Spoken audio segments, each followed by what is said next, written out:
Muscle Car Corner here, bringing you a 70 Challenger.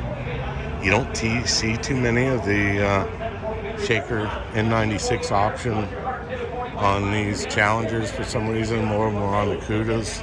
So seeing one in Citron yellow, and it's a 383 Magnum car, which is kind of nice to see. I've been showing you a lot of 446 cars and Hemi cars, but this car in its own right is really cool.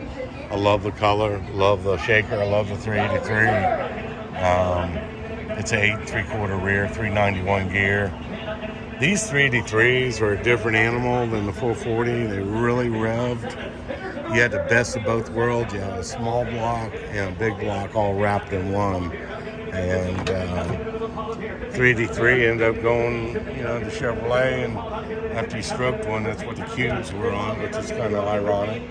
But Mopar was the one who had the original 383, and I tell you, this car is really put together nice. It smells so fresh inside. It's crazy.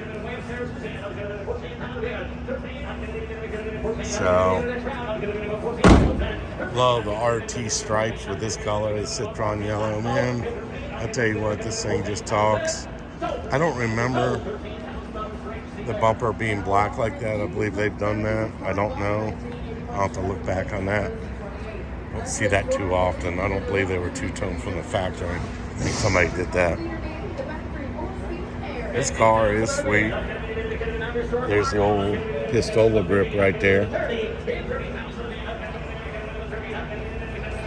Love the old Chrysler Pinnacle emblem. So bringing you another bad-ass Mopar 71 Challenger 383 car.